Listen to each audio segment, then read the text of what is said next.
everyone. I'm Dustin Richardson from the Burbank International Film Festival. Today we continue our interview series Beyond the Frame with one of our official selections, a hilarious short film called Joe.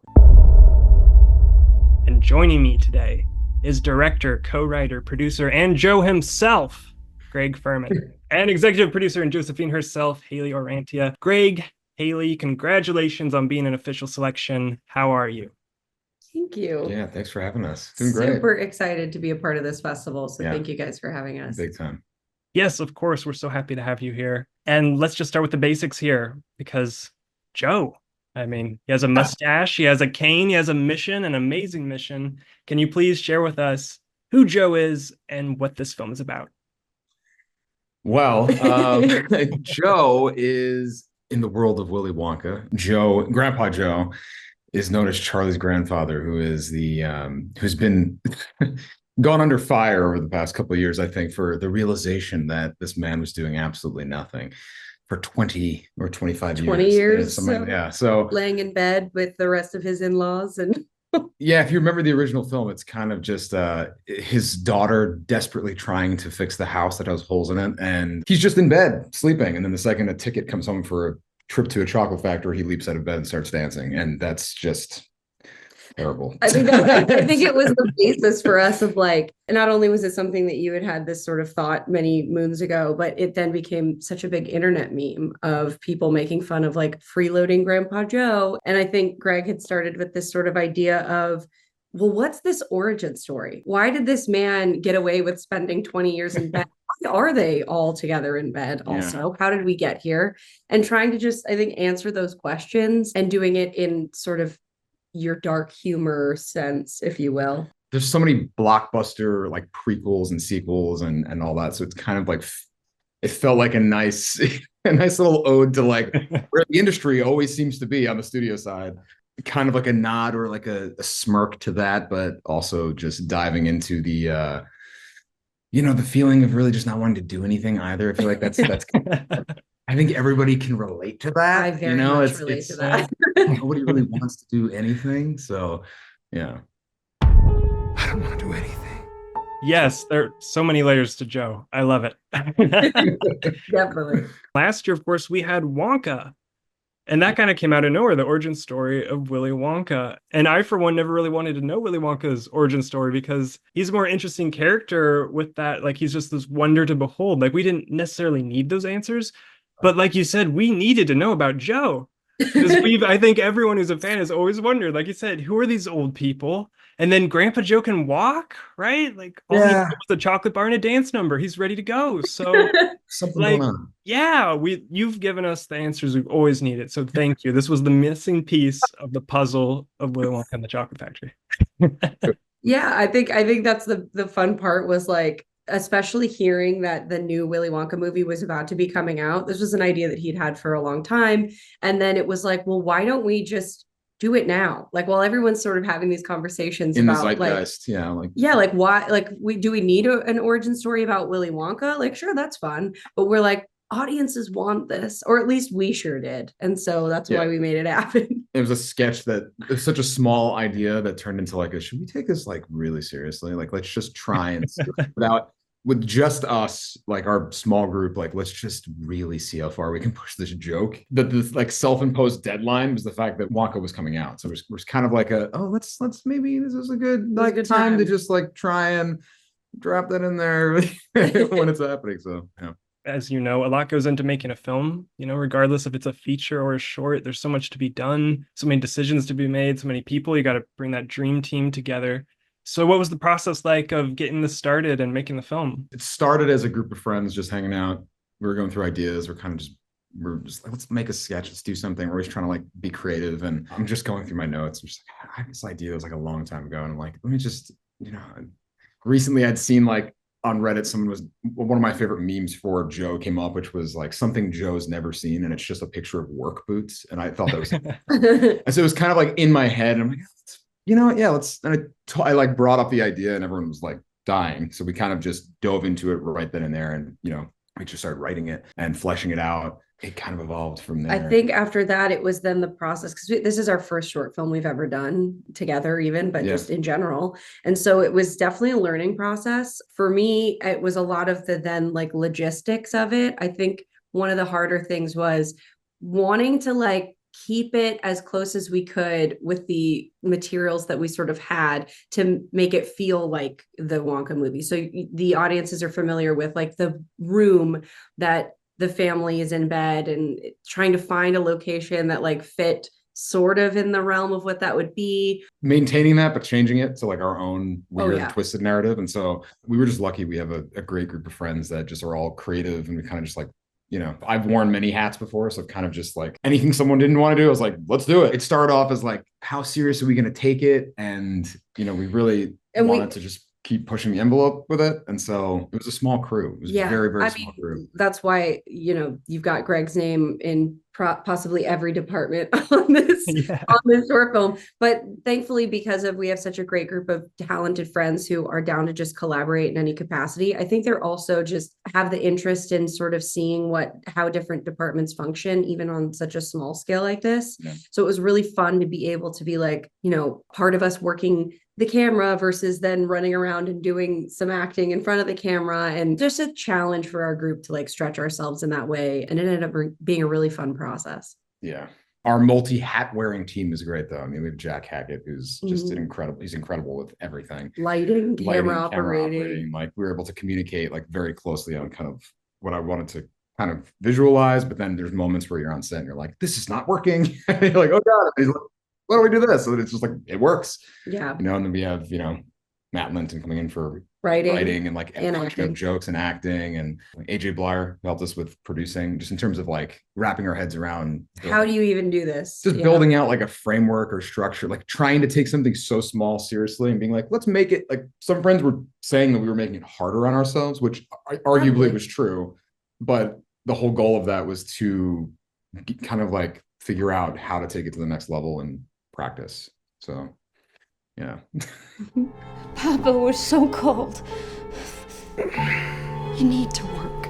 We're gonna lose the house. We're gonna lose everything. I don't want to! You're just gonna sit there or lay in bed for the rest of your life? That's amazing. Your first short. That's wonderful. Well, congratulations again, because it's fantastic.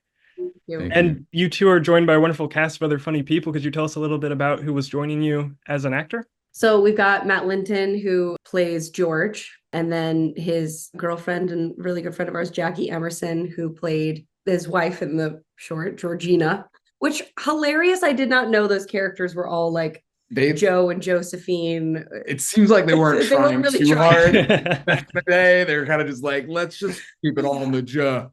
Yeah. It's impossible. 4 people, it's never been done. You also have Nolan Gould, who actually was not supposed to be playing the tailor, but last minute kind of saved us when we had sort of a flub happen. And he's so perfect, like fantastic. I was looking for something a little more comfortable. Egyptian poodle cotton. Isn't that expensive and illegal? Nick Galarza, who I've collaborated with on a short in the past, as far as like I sort of popped into his to just help produce here and there. Do you have anything bigger? Yeah, we got something. Talented actor, director. Haley Spence Brown, who well, we're not going to give it away. Plays our daughter. She plays the daughter. Do you mind helping me start the fire? Yes, I think I do.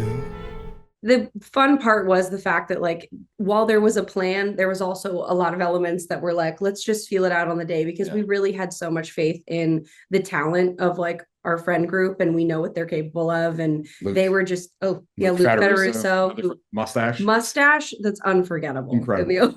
But he's just an amazing. It's everyone came together and like really just like pulled through, and it happened. And it just made for an even more fun experience on set, because we're not only working, but we're laughing and you know, figuring it out on the day to some degree. And that made the experience just all the more fun.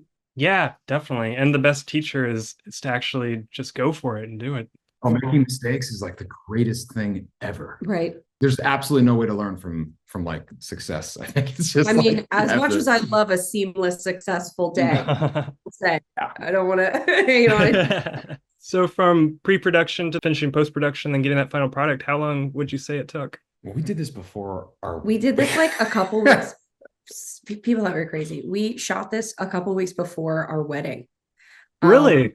Wow. Yeah, like really, like to the degree of people being like, "You sure?" Like it's a lot to But we take just- on, and we're like, well, we got to do it now, because if we don't do it now, it's not going to happen. Yeah. And so we pushed through, and we shot it in 2 or 3 days. Shot it in I would 3 say days. 2 days, but the 2 days, third day the was a more. pickup shot, so- Yes, and then the editing process, I would say it was kind of on and off. If you put it all together, few like weeks. a couple weeks. Of just like on and off over the course of a few weeks, Yeah. but then we snagged some shots in, like we run our honeymoon. I'm like, oh, that's the exterior shot I need. Like we'd snag a shot here and there, like just like so some of those shots are like overseas, Like in Paris, is- the exterior shots. Wow. Yeah. That is awesome. But then you also, maybe you can speak to the process of like doing sound design and like Oh, the yeah. scoring, because that was a newer thing for you as well for this, and didn't this, really know yeah. how long that would process would that be. came pretty quickly, which was very just thank God. But because we were trying to get the deadline done. But I've scored some stuff in the past for different like short films and whatnot, and music and whatnot. Yeah, this was interesting. So we kind of like went with something that felt like it had the same like feeling of Wonka, but like then just shifted it for multiple reasons. But that was like, I don't know, that was a few days. Of figuring out what it was you wanted, and Yeah. So all in all, The trailer it was 2 days. yeah, if we really put our head down and had nothing else like a wedding going on, we probably could have done it in like 3, 2, 4, maybe. Oh, I don't know. Straight 2 weeks, I think. Yeah. Because it was He's very confident. I'm gonna go 3, Yeah, maybe 4. I keep a log of my hours when I'm glued to my laptop. So that is an exact number. That's really fast. I love that piano. It sometimes just pops into my head like the weirdest earworm. I'm like, where are you from? Oh, Joe, that was Joe. It's like it's really cool. Kind of like that. Everybody knows that like 3-note Wonka progression, that do do do, and they kind of like that. I feel like was a bit of a ground floor to kind of be inspired by, but then to just go off the path from that, because we were making something that it's a parody, but we wanted to make sure that we were also doing something different that we could kind of call our own. So, but that was it started with that and a creepy piano that we have, like 100-year-old piano That was out of for tune. free on Marketplace.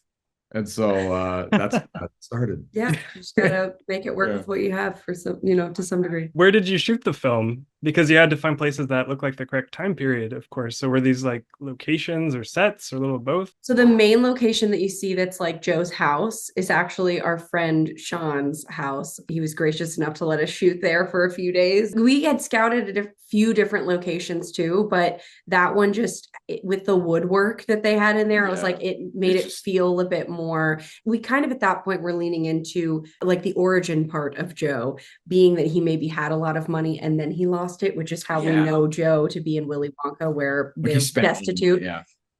So we leaned into the fact that like, okay, they started doing well. Again, exterior shots were some that we had when we were on our honeymoon, but the one that you fun found, ones, yeah. So there's a scene, it's in the trailer, it's not giving anything away, but you see like the hand go down and like kind of touches the wood of the bed frame.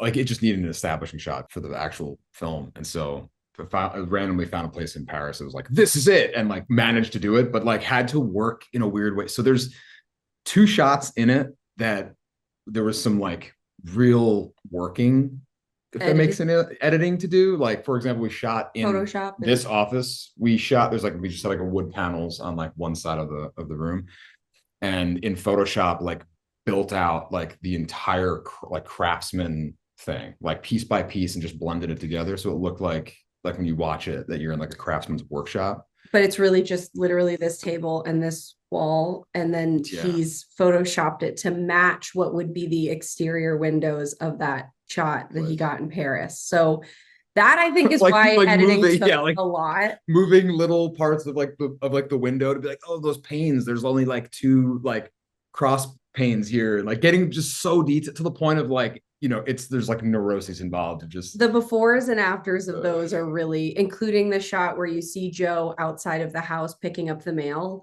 and it's sort of a wide profile. That entire street that you're seeing was not there. He photoshopped that in so that we could have like that world feel like the one that Willy Wonka was in, whereas it was actually just a yard filled with trees and bushes. And it was an ugly shot to begin with, which was wild. But I was going to say this, the location that was kind of magical. We needed to get the first scene where you see them sitting outside talking with him and Luke Federico, the guy with the great mustache, where they're outside of Joe's restaurant. Ended up being a place that he had found. You were kind of scouting just to like see what we could even shoot at. It was really just like there was one day like we had to get the shot and we were leaving. And what did you know that you wanted, I guess, was the first thing. Like, was it? I know that we needed like the first scene in our script has, and again in the trailer, is Joe's sitting outside of like his business, and he's his restaurant that he like bar that he kind of like runs and owns, and he's just like staring off into space, and his coworker runs out, and but not knowing where that would be. And so like the hope was like, oh, we'll just like cheat it and like make shoot with like close-ups, and like you start doing a lot of that. You're kind of like, this doesn't feel like, something feels off. Like you need to have something that's wider, you need to have a bigger environment. And so I was kind of just like hopelessly walking down the street like somewhere in Burbank, and just looking around, and then walked by this abandoned, like it was shut down for like looked it up, 2 years it was like shut down, just completely abandoned. And it said Joe's American, was like bar and grill or something. I was like, you have to be kidding me. Like, this is not like, you gotta be kidding me. Bizarre. And so even the font felt like that sort of time. Yeah. And so I took note of like what time it was, and we went back the next day and just hit it at we managed to just get in there for an hour and get it while the light was like perfect, and it just worked. But it was right next to a Taco Bell, so I will say it was very hard to in between takes here, like, I'll get a cheesy gordita crunch, please. So locations were very fun on this. Really. An editing triumph for sure, was editing around people ordering tacos. But that is super cool. I never would have thought there were any like visual trickery, like you're saying, like with the Photoshop, it looks seamless. So that is incredible. That is awesome. I learned a lot. We'll just say, I think it's nice to have like self-imposed deadlines, or at least projects where you can kind of like, no one's really like breathing over your shoulder of like, you have to get this done right now. I mean, we had that, it was self-imposed, but she was, well, yeah, but I mean, at the end of the day, insane while I'm staring at the laptop for hours upon hours, being like, this light fixture shouldn't be here because someone's gonna watch it and they're gonna be like, that's not, like little tiny things. The perfection. Yeah, and it's not perfect. It's never gonna be perfect, but if you can get it to like a nauseating degree of what you think could maybe pretend to be perfect for yourself, then I think or just get sick of it and be like, I'm done, I can't do anymore. Yeah. Then I think that you've done an okay job, maybe. And then you two and some of your fellow cast members, you're playing characters much older than you, obviously. So I was curious to know what the process was like of aging yourselves, what sort of makeup went into all that. So yeah, our hair and makeup artist on this shoot for everyone was Karina Kramer. I had the pleasure of working with on the Goldbergs for many years, and I trust her with her abilities. And so she was nice enough to come and do this with us. And awesome. I had talked with her about it beforehand. I'm like, how can you make us look older? And it's okay if like it's comedically like not, we're not going for like the craziest, most authentic old person look. But she had these really cool, it was almost like a glue. So she would put it on there and then scrunch areas of her face to help add sort of that aging, like creased look, and then amplified it with, some shadowing and makeup. And so she did that for all of, the cast members that needed to look a little older. Yeah. Which I think there were 4 of us. And then there was a hair sort of applicant that was like a graying sort of look that looked great, but then it was hard to get out of your hair at the end of the it was, I mean, we like afterwards, like each day, we definitely, because we could not take that makeup off until we were home. So it was very driving a U-Haul van looking like 2 like very somewhat old young people. Yeah. But But she did a phenomenal job. And I think the hard part for her maybe would have been, but she's so great, so maybe not, was, for over the course of 2-3 days that we were shooting, trying to get that consistent same creases or things here or there. So the continuity of it. And time does pass, there is definitely, by the end, we've kind of gone forward in time, and we looked at like the timeline of like how that would kind of make sense. And so by the end of the film, like we're definitely older. A little bit. Because we have to be for what that reveal ends up being. But she did a great job. She was awesome. Yeah. How long did it take to get that all ready so you could start performing? I would say each person in the chair, we allotted like 45 minutes. Yeah. Hair and makeup. So she was quick. She was very quick. But we would, when it came to shooting and schedules, I just tried to match it where it's like, while this person's in the chair and you're now done, we're going to start doing this. So we could just really make the most of our time. And she was great at making that happen for us. Was the mustache real for Joe? Yeah, actually, it was real.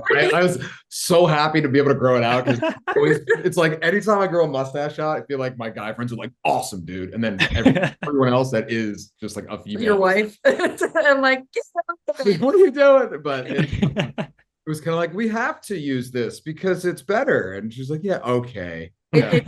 It worked for Joe. It worked. 100%. It was, especially when she put the gray in it, just like really. That was homegrown though. Homegrown. Homegrown mustache. Very nice. Well, if we had an award for best facial hair, I think you would win it, Greg. I really do. I don't know. I think Luke Federer. yeah.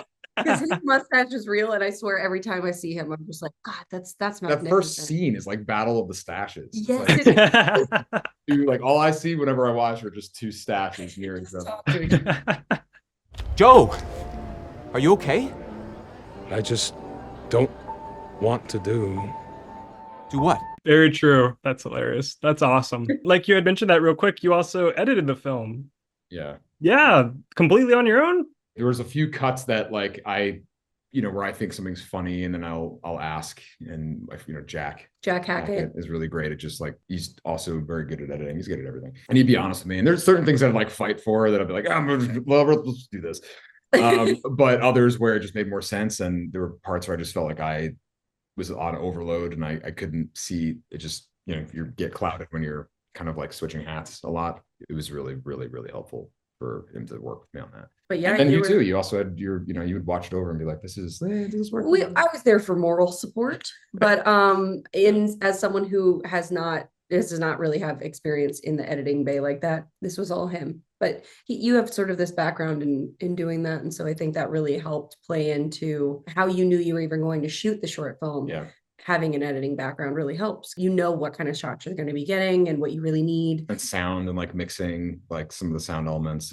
But I will say something just to speak to you and your ability. Like there is an element that I've noticed where even though you have a plan with this sort of background of like knowing what you need, there is a lot of like incredible things that you do in the editing room that you kind of find there that you so you leave yourself room to like play. It's kind of like, I mean, even on set, like we improv, like there were the lines, we had what we needed, what we wanted to get, but then there's just so much improv that happens. And on set, like I love encouraging that, because to be able to work with amazing friends that are funny, like the funniest people that we're lucky enough to have in our group, just letting people fly and do their thing, and then just having all of that in post is so much fun. So I've gotten used to just like collecting a lot of different types of things with the idea of like try and like just play a little alchemy in the post.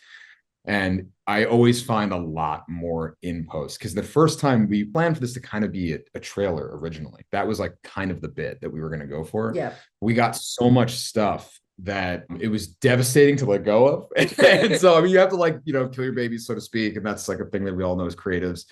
And we did a lot of that, but there was still a good amount that it was kind of a puzzle to solve of like, oh, how can we make this a short? Like maybe we can make this an actual, like a thing, like let's do something with this. And so there's a lot of jokes that I cut in that like didn't exist, with the sole purpose of just making our friends laugh, is like kind of how I approached it. Funnier, and so if it's like, sometimes there's a random one in there, it's kind of like, what am I watching? But it's enough to make my, our friends laugh. I think I'm happy. The driving force is like making your friends laugh. If they're not laughing, then it's not worth right. it. Yeah.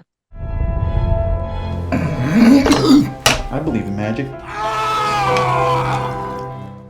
like you had mentioned, Jack Hackett, he did the cinematography too, right? Because that's wonderful. Oh, he has a great eye. I think it was a collaboration of like shots you knew you had in your head, plus just his experience, both with lighting as well, came really into play with how we were shooting this. Yeah. I'd storyboarded out like every single shot, like exactly like kind of the framing and like the style and the tone. I knew I could color it the way that I wanted to post to just give it like the kind of like grittier cinematic, like historical feel to it, if that makes any sense. But being able to communicate that, like, you know, you can't do all those things. If I'm in the shot, you know, it And takes somebody directing. it takes somebody that like knows how to get that done. And, you know, again, there were times where I was so set on a shot and I got like 98% of the shots that I wanted, like exactly the way that I wanted them. The ones that we couldn't make happen were like, there was like a bedroom scene where it's like, oh no, like, how are we going to do it? It changes the dynamic of like where everybody is.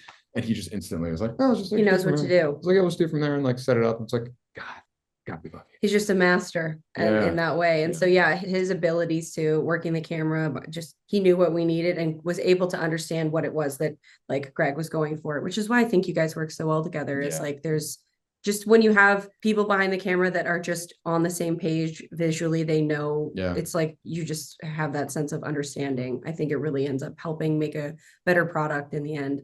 Yeah, and he let me be annoying whenever I'm like, let me check frame. Like, exactly. He's like, yeah, right.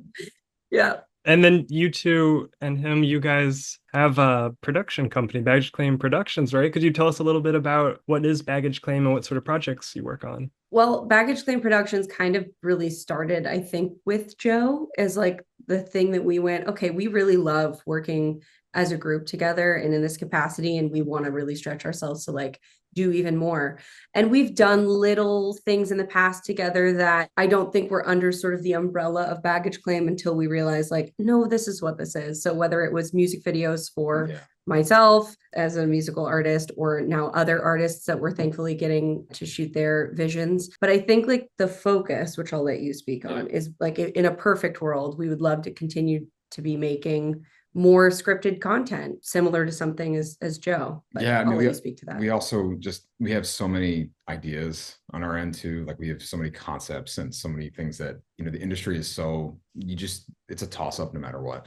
And that's always said, regardless of whether it's doing well or not, but like definitely the past 2 years, 3 years have been a little rocky. So to be able to do and make something and see it through the way you want to see it through, I think that's also why like we want to be able to make things the way we want to make them, but we also want to open that door to lend like kind of like our creative like vision, I guess you could say, to someone else's concepts and their ideas, and even in the commercial space, just to kind of like, it's just fun to collaborate, you know. And I think we have a with what we have and who we have, we have kind of a unique way of looking at the world. Seems like it's a bit cinematically humorous and dark at times, but that's kind of like the way we like to do it. Our main focus right now, especially given the state of the industry, is going to really just be continuing to make more scripted original content, even if it is ourselves with our really incredible group of friends. Because right now that's what we have the control over, and being able to like enjoy the process like we did with this short film is really important to us. And so that's kind of going to be our goals for the next couple of years. That is super exciting. That's amazing. I'm so happy for you guys. You guys are awesome. Thank you.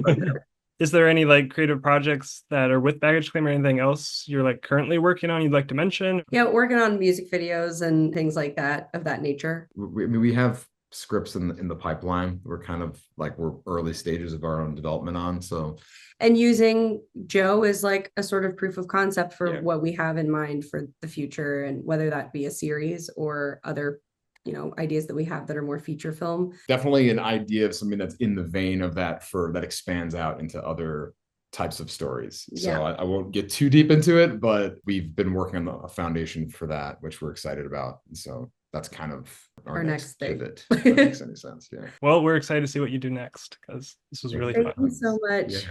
And I just want to say real quick, a lot of fans of yours, Hayley, of course, know you as Erica Goldberg on The Goldbergs. And I just wanted to say that was one of my favorite shows when it was on. And I started from the beginning, saw every episode, and I always watched it with my family. And I just loved it so much. Thank you for all your hard work on that show, because you did amazing work on that. That must have been an amazing experience, and to have worked with so many talented people on that as well. Thank you. Yeah, no, I definitely learned a lot on that experience, which I'm trying to then take what I watched a lot of people doing behind the camera and incorporating that into our company now. I have a long way to go to touch anything the way that like they have, because everyone there was so talented. But I also really look forward to like bringing in people that we worked with on that show, including like for this, we had Karina Kramer, who was the hair and makeup on that show, into this project. And in a perfect world, I would bring that entire crew with me everywhere we go. So that's the main goal in my life. we get an idea off the ground and we're going to rope in all of our Goldberg people. But thank you for saying that. I really appreciate it. Is there anything else you guys would like to talk about Joe, or anything else we might not have covered? It's not Joe, but check out her new music. Yeah, I have some singles coming out that will hopefully be sort of encapsulated in like a single EP project. That's been fun. As far as Joe goes, just super excited to be able to have our screening at Burbank. Yeah. And honestly, it's been such a joy. Like, we've been working with you guys up until this point. Like, the festival hasn't even started yet. And I feel like we've had such great interactions with other filmmakers at the festival, and opportunities to collaborate and learn at some of these panels. So that's actually been a really exciting thing for us lately. We're very much looking forward to it. We've had experiences with other festivals that are different, but this is like we've had just a great experience so far. Guys. Well, thank you. I appreciate hearing that. Okay, here's our final question. We made it. Do you two have any advice for any aspiring actors, writers, filmmakers, just anyone who wants to work in this industry? Like, what advice would you give them? You hear it a lot, so it sounds almost a little redundant, of like not giving up and really just challenging yourself, like letting yourself fail, like make little things that are made that you think are dumb. Like, don't get discouraged by the fact that other people are making things at levels that it's never going to be good enough. Like, it's never going to be. You have to create within your own limitations. You can do so much by being limited, and that's one of the things we learned even by doing Joe, was that we weren't going for this. We didn't have a massive like camera kit, like all this stuff. We have a laptop and we have, lucky enough to have this Sony, but like we weren't like we didn't have a massive crew. We made something that we wanted to make with just time, effort, and putting in the blood, sweat, and the tears on it, and not being too hard on ourselves. Like, if you want to write, wake up in the morning and write. Like, set 10 minutes to just write anything. It doesn't have to be. Sometimes I'll get up and I'll just write a sentence and it doesn't make any sense, and I just like, all right, put the date on it and I put it in a filing cabinet. Done. Next day you'll have something that maybe just 2 sentences. And then one day you'll have like a whole page, and then it'll just keep flooding. Not being hard on yourself and just making things, but also expressing yourself truthfully. I think that when you're trying to get into any industry, you're kind of in a position, I think, like life-wise, where there's a lot of stress. You're really not sure what you're doing. There's a lot of self-doubt. And I think that's the perfect fuel to make something that has honesty behind it. And so if you can kind of take that feeling that you're having and just be honest about it and make something with it honestly. And if you don't want to like put yourself out there too much, just like frame it in something else, like science fiction or like something that's helped me. I think maybe, I don't know, maybe it's worth looking into or trying. I would say that having been in this industry, luckily for 10 years now or so, I have seen success, for whatever that means to each individual person, come in such vastly different ways. There's no just one path of like, do this and then do this and then you'll get blah, blah, blah. It's every single person. It's been completely different of an experience. And so that is very comforting for me. And knowing that like you make your own path, just trust in your process. And as much as you might hear no, or as discouraging as it can be, surrounding yourself with good people who are supportive and maybe interested in the same things to help, build out that confidence to keep going, and just reminding yourself that like it happens for each person differently, but it doesn't mean it's not going to happen. And so just keep pushing on, just keep doing it. I mean, that's all, you keep doing it. It's not going to happen necessarily like in a blink of an eye. Like I have a lot of friends that came out here and gave it 1 year and then went home because they said, well, if it doesn't happen in a year, but that's so rare. So it's like, just keep pushing, especially if it's something you really are passionate about. It's worth it. Just to pop on one thing you said that I really like, which is so true, because I was down everybody has their ups and their downs, and I've definitely been in scenarios I'm like, overthinking something. And you brought up advice even a while back to me of the idea of actually really giving yourself the notion that it is going to happen in a way that you don't expect. you have an idea in your mind of how you want your career or your life to be, and it's never going to be exactly as you imagine it. It's going to be in some strange way, and it's going to be awesome. So I think let that be a peace of mind, and don't be so hard on yourself. Yeah. Yeah. Well, that is very wonderful advice. Thank you both for sharing. For viewers out there, Joe will be screening at the Burbank International Film Festival. Make sure to come check this one out. It's Wednesday, September 25th, in our Comedy Kicks #2 film block. That's at 8 p.m. at the AMC 16 right here in Burbank. That's actually behind me right now. That's the one. So this is part of our opening night, which focuses on comedy. We have a lot of funny films. So come on down and laugh with us. For tickets, visit burbankfilmfest.org.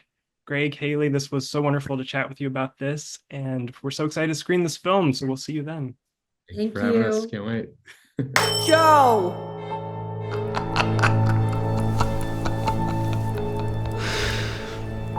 I've got the golden ticket, Charlie. Maybe one day you'll have one of your own.